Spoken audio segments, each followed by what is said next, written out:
Urban Fabric huwa proġett ta' arti, arkitettura u innovazzjoni magħmul minn tim ta' 4 artisti Maltin bl-isem ta' Open Square. Dawn l-artisti huma kollha esperti fil-qasam rispettiv tagħhom. Dan il-proġett huwa bbażat fuq riċerka u l-bżonn għal disinn sostenibbli u permezz tiegħu l-isbuħija ta' raħal tradizzjonali Malti se tkun esposta barra minn xtutna. Fil-fatt, Urban Fabric huwa l-proġett Malti li se jkun esibit fl-avveniment prestiġjuż tal-London Design Biennale f'Londra. F'konferenza tal-aħbarijiet is-sibt filgħodu waqt it-tnedija ta' dan il-proġett, iċ-Chairman Eżekuttiv tal-Kunsill Malti għall-Arti Albert Marshall stqar li din mhix l-ewwel darba li pajjiżna qed jipparteċipa f'avveniment ta' dan il-kalibru.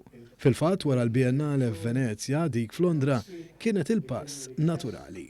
Namlu ħilitna kollha biex ninternazzjonalizzaw l-artist Malti u xogħlu.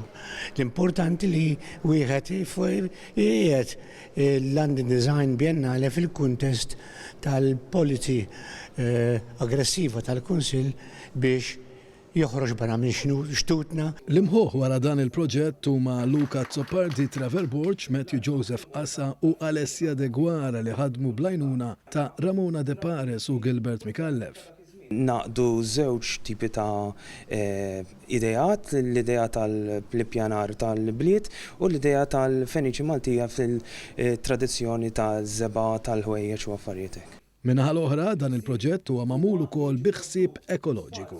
Mamur minn struttura illi fija diversi materjali organiċi għaliex l-aspett ekoloġiku huwa importanti ħafna dan il-proġett illi ħatokkupa bitħa interna ta' Somerset House f'Londra. Il-Ministru għall-Wirt Nazzjonali u l-Arti Owen Bonnici tkellem dwar is-sinifikat tal-fatt li pajjiżna qed jieħu sehem festival tant prestiġjuż li jesponi lill-artisti għal bosta opportunitajiet. Il-London Design Biennale se jittella bejn il-1 u 22 ta' Ġunju tas-sena d-dieħla f'Londra u s-sehem ta' Malta huwa kkummissjonat mill-Kunsill Malti għall-Arti.